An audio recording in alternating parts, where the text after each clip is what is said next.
Hey there, ladies and gentlemen. We are live here for episode number 2 of the Hotlap at New Smyrna. I'm your host, Ryan Stevens, track announcer at the New Smyrna Speedway. And folks, we finally got some racing in, so I have some good stuff to talk to you guys about tonight, as we're going to recap all of that action. I'm sure some of you were probably kicking yourselves for not making it out there, and I bet a lot of you thought we were going to rain out, huh? Wouldn't be surprised if we get a couple comments there. But, the track stuck it out. And it was touch and go for a while there. It looked like the rain was going to hang around for much longer than anticipated. And, the good news for us is it never got heavy. It was just kind of a persistent, pesky shower that just stuck around. There were blue skies off one side of the track, blue skies off to the other, and the rain just kind of hung around for a while. And, it looked like the forecast had it clear after 8, and then the forecast wanted to say clear after 10. You just never know with those things, and it's a guessing game every weekend with us, it seems. But I got to give the track crew credit. Rusty Marcus was out there with his track dryer, blowing water off pit road. We even had an airboat out there, which made a bunch of laps, drying off the racetrack. So big thank you to those guys for bringing the airboat out to help us. Thanks to everyone who got their cars out there on the track, including you drivers. That really helped work the groove in, because once the rain finally went away a little after 7 o'clock, track dried rather quickly. There was a little bit of a breeze, and the sun peaked out a little bit, helped us get the track dry. We were able to get practice going just about after 8 o'clock or so. I think we got maybe an hour to 45 minutes of practice in. So it was a rough day for all the employees at the track, for the drivers, for the crews, because we all sat around and watched it rain for way too long. Which is never any fun on a Saturday. Saturday's for racing, not for raining. We have 6 other days for that crap to happen, so we're hoping we can get a break here, but got to give it up to the staff for sticking it out. We really wanted to go racing this week after 3 weeks of rainouts, and we had a couple nights where we probably could have waited just a little longer to get things in. You just never know. But again, big thanks to all the drivers that came out. We appreciate you coming out with the bad forecast and all. Big thank you to the fans.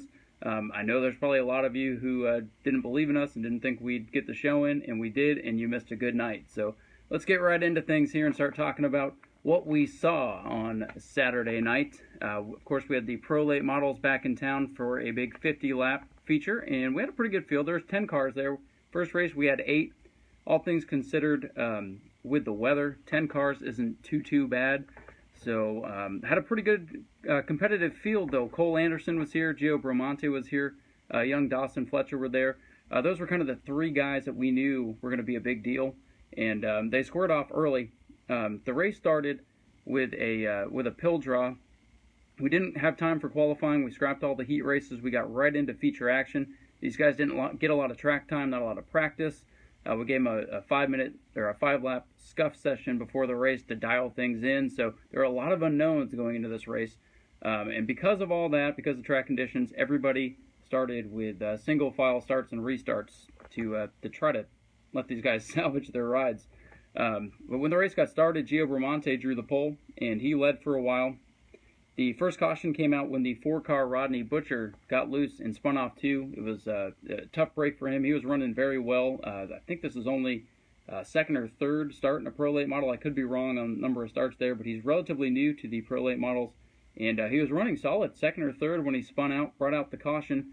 And that allowed Cole Anderson, who had to come from the middle of the field, to catch Gio Bramante. Eventually worked his way past, and once Cole Anderson got out in front, there were no more yellows, and Cole was able to storm away from Gio and take the victory in what was a pretty clean race overall. And because of the 50-lap distance, minimal cautions, only 3 cars finished on the lead lap. And so Cole Anderson, Gio Bramante, Ricky Moxley, definitely the class of the field. Unfortunately, Dawson Fletcher had mechanical issues and had to park and wasn't able to finish because he was running second or third when that happened, so he would have been in the mix. But real impressive performance from Cole Anderson, Gio Bramante, and Ricky Moxley to be the only 3 cars on the lead lap. Still a pretty good race overall. I think if we would have gotten a late race caution, bunched things up, might have gotten a little more interesting, but Cole Anderson continued his Speed Weeks dominance from February and that translated over to this Pro Late model race, and he took the win there in the big main event. Moving on to the Super Stocks, another good field of cars for the Super Stocks. We had 11 of them in attendance. With the weather, wasn't sure if we'd get up past double digits for these guys, but they all showed up after 7 o'clock when we announced on Facebook that we were going for it. There was no doubt we were racing. The cars started pulling in. You could see a huge line as we were trying to drive the track. Huge line of cars coming in, and a bunch of super stocks came out of the woodworks to come race with us. And by their standards, pretty clean race for this year. We've seen some wild stuff out of them, but they kept it pretty clean. Justin Reynolds came home with the victory. David Gould appeared to take his 4th win of the season after getting to the front and then running away with it. Unfortunately, he was disqualified, and that's really going to turn the point standings on its head. David Gould, with the disqualification, will get 0 points. The big story appeared to be when eventual race winner Justin Reynolds and Mike Amato got into it, going into turn 3 early on in the race. Amato would spin around. He'd get stuck in the mud. He'd have to charge from the back. Justin Reynolds was also sent to the back, and it was real fun watching those two climb up the standings. However, it looked like Mike Amato was going to lose a bunch of points to David Gould because it appeared he was going to be 5th with Gould taking the victory. However, with the disqualification, that knocks Gould out to an even 0 for the night. Mike Amato going to come home 4th overall and will assume the point standings. Point standings will be up online tomorrow, as a matter of fact, with all the updates from all the races from Saturday. So a quick recap for the Super Stocks. Justin Reynolds takes the win. Bobby Hawley 2nd. John Hodge was 3rd, followed by Mike Amato and Dale Howard rounding out the top 5. And if you like the Super Stocks, make sure you come out this Thursday. Big 25-lap open race coming up for those guys. We had 11 cars for a normal feature on Saturday with the weather. With this open rules, we know there's 6 or 7 guys coming from Citrus, a couple other guys coming from around the state. Wouldn't surprise me to see well over 20 cars, maybe even more. But safe to say going to be at least 20 cars for that Super Stock race on Thursday. So the Super Late models, of course, are the headline division, but don't be surprised if the Open Super Stock race steals the show. Mark my words there. If you're thinking about coming but you're not sure, Super Stocks are going to be worth the price of admission alone. So moving on to the American Auto Sportsman, another good turnout for these guys. Again, despite the weather, we had 15 American Auto Sportsmen. I think that's been right about the level of cars we've had, right around 15, 16. Like to see these guys get back up around 20. I think that's going to happen here. For Thursday, they're going to be on the schedule again coming up for the Clyde Hart. Wouldn't surprise me to see 20 cars in the pits for that race as well. But, man, this race was fantastic. There were a lot of fireworks in this one. Patrick Thomas ended up taking his 3rd win of the season, but really the story was Matthew Green versus the rest of the field. Matthew Green led earlier, and he got into it early on with Earl Beckner. Beckner went spinning into the turn 4 wall, got some nose damage, and then he wasn't happy with Matthew Green. They got into it on the front straightaway. And then later in the race, Jason Vale, who came into the night as your point leader, he was trying to make a pass on Matthew Green for position. Those two got together, spun coming out of turn 4 just like they did a couple of weeks ago. And both were sent to the back, and it was fun watching them storm through the field late in the race. Man, I'm telling you, the big 4 that we have going on in the Sportsman with Thomas, Green, Beckner, and Jason Vale, thrilling stuff to watch. I mean, that race had me on the edge of my seat, even though once Patrick Thomas got around Matthew Green, he ran away with it. Patrick Thomas has his car hooked up again. He is the man to beat right now for sure. Matthew Green, with everything that went on, ended up coming home in 2nd, so a good run for him. It's just a matter of time before he gets to victory lane. But man, I'm telling you, he has been fun to watch. He's not making many friends out there, but again, that adds to the storylines, makes it even more interesting once the Sportsman guys hit the racetrack. Top 5 for the American Auto Sportsman 25-lapper. Patrick Thomas, of course, took the win. Matthew Green was 2nd, followed by Steve Barnes with another impressive run. Steve's getting faster and faster. You guys might have to look out for that 58. In 4th was Earl Beckner. Good recovery for Beckner after hitting the wall early. That car was a little bit off for the rest of the race, but again, salvaged a 4th place finish. And then finishing in 5th, making his first start of the year, was Ted Head in car number 92.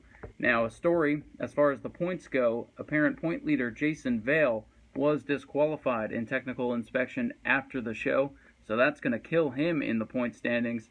And I believe Earl Beckner will inherit the point lead ahead of Thomas and Matthew Green. Again, points will be updated and online tomorrow for you all who are wondering. But again, with the disqualification, that's really going to make it tough for Jason Vale to recover going throughout the rest of the season. But he's fast.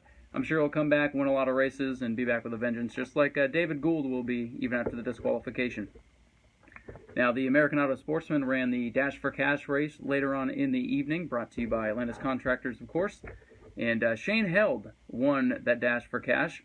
And Shane was running very well in the main event, and then he had brake trouble late in the race, which, honestly, it looked like he was going to finish maybe third or fourth. He would not have qualified for the Dash for Cash. But the brake problems doesn't sound fun. However, got him into the Dash for Cash, and he ran away with it and took home the extra bonus cash. So all in all, a good night. Put that money right back into a new set of brakes. He'll be good to go. That one car, surprisingly fast when he shows up. So he won the Dash ahead of George Alexander, Richard Fiore. John Nussbaum was fourth, followed by Mike Dahm and George Dahm, rounding out the field in the Dash for Cash. The Mod Minis were back on track, and Tyler Simpson continued his winning ways with his fourth victory of the season. That 115 car is hooked up right now. Once he got out in front, he stormed, and I mean stormed away from the field. Bobby Dooley ran second, but really was no challenge to Tyler Simpson. David Russell came home in third. He was followed by Mark Brote, Brad Blanton, and William Payne, the only car who did not finish that event.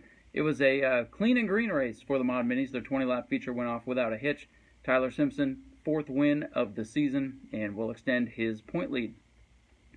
The Bombers were also in action as well, and we had a first-time winner in that class, and I'm telling you, Michael Scannell has been going at it for 3 years trying to get to victory lane, and he ended up picking up a win. He had to battle with the 44 of Jared Zabel to win that, though. Scannell was driving hard into the corners, and I wasn't sure if he was going to get by the 44 car or not, but he persisted. He got out there and won, finally picking up his first win. Former Bomber champion a couple of years ago had not won a feature event until Saturday night, and it was fun to see him climb out of that car and show some emotion. He's a real quiet guy, real nice kid, but real good to see him climb out of that car because it was a well-deserved win.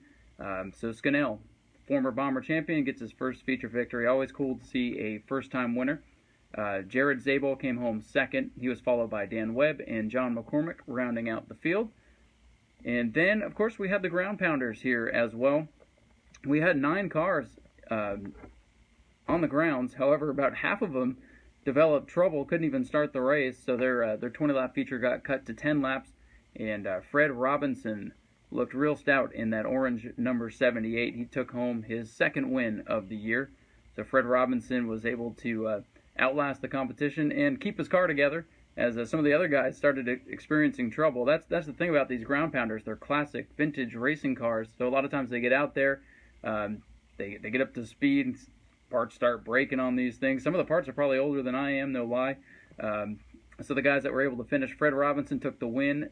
Jared Zabel came home second. Chris Hatton was third, and the 44 Toby Smith came home in the fourth spot. Everybody else was not able to start, so more than half the field couldn't start, but good to have them there nonetheless. And we'll have the ground pounders back a couple more times this season. As it's something cool to look at, and it gives these guys a chance to come out and race. They hit us up and we're looking for a place to race, so we invited them out, and hopefully that series will build a little bit, get some more cars, they get their cars back together, and really can show us what they can do later on this season. If you're wondering when they're going to be in town, you can check our website, newsmyrnaspeedway.org. All their scheduled races are up on the schedule now, so if you really like the ground pounders, and for you ground pounder guys, if you want to know when you're racing, check the website, and we'll see you there. So that wraps up our recap from this Saturday. Again, great night of action. Some wild stuff to start with the Sportsman and Super Stocks, but again, everybody kept it relatively clean. No one really destroyed their race cars, so they'll be good to go. For Thursday, we should have some really good car counts in Super Stocks, Sportsman, and late models as well. Also, Modified's going to be there, Bombers and Strictly Stocks as well. So a big night coming on Thursday, July 5th. We know it's a work day. It's right after the holiday. I've been saying it. Call your boss now. If you haven't done it already, you just got to call your boss now and say, hey, I'm not coming to work. That's what I did. I said, I'm going to the races, man. That's where I want to be on July 5th. So make sure you make your plans now. Races start at 7:30, so if you do have to work, you'll have some time to get out there. You know, if you miss a lap or two, not the end of the world. It's going to be a big night of racing, long night of racing, and just in case anyone's concerned about weather or whatever, we're going to have an air titan there. I talked to Miss Jane Hart after the races on Saturday. She said, we've ordered an air titan. Hopefully we don't have to use it. So sick of this rain stuff, but if Mother Nature does come out to play, we'll have an air titan there. We'll get the place dried up. We'll do everything that we can to get that race in on Thursday night. Again, Thursday, July 5th, the Clyde Hart Memorial for the super late models. Have a number of guys that we know are going to be there. This is just a short pre-entry list here. Not everybody has pre-registered, but just some of the guys that I know are going to be there. Brandon Lynn is going to return to super late model competition in car 55. Daniel Keene said he's going to be there. Of course, the legend, David Rogers, will be there. Anthony Sergi should be in attendance, along with Brad May. Surprised not to see Brad there for the Pro Late Model race, but turning his attention to the Super, he'll be out there along with Michael Atwell. Young Dawson Fletcher is scheduled to make his first Super Late Model start in car number 71, and we should see Doug Elliott there and a host of other cars as well. These are just some of the guys that we know are going to be in attendance, so we should have a decent field of Super Late Models. Again, with the Super Stock Open, $1,000 to win. A couple shout-outs from some of the guys who put up some extra purse money for that.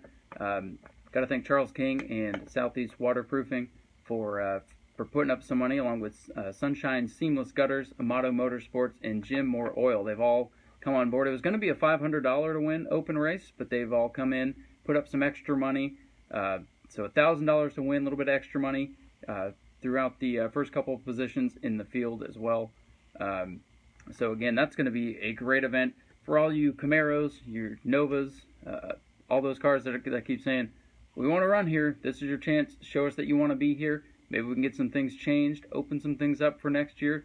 I mean, I love the Super Stocks, one of my favorite classes. I think if things can get opened up and you guys really do want to come out, we could see 15 to 20 cars a week. Be better for everybody. So hopefully we have a good field for that race as well. Sportsmen are going to be there. They're going to be fantastic, as they always are. And then, of course, we're going to have the modifieds there, along with the Bombers and the Strictly Stocks as well. So looking forward to a great night of racing. Again, everything starts at 7:30. So make sure y'all come on out and see us. Of course, if you have any questions, you can hit us up on Facebook, Twitter. You can give us a call at the racetrack if you need to. Again, I can't wait for Thursday. So glad we got the races in on Saturday. And we will be live on Thursday. I'm going to be getting there early, so I'll give everybody an update who's at the track and what's going on. And I believe me and Adam will be doing a lot of Facebook Live stuff. So if you're wondering what's going on throughout the day, if you got to work, check us out on Facebook, and you can get everything that you want updated. I'll try to get everybody some entry lists, and Adam is letting everybody know gates open at 5 for the Clyde Hart Memorial. So if you want to come out and join us early, that's when the gates will be open. We're going to have fireworks on the racetrack, fireworks in the sky. So really, it's just a continuation of the July 4th holiday at New Smyrna as we honor Mr. Clyde Hart, the man who started it all at New Smyrna. All right, folks, that's going to do it for this edition of the Hot Lap. My name is Ryan Stevens, and I've had fun talking racing with you. We'll see you on Thursday. Everybody have a good night.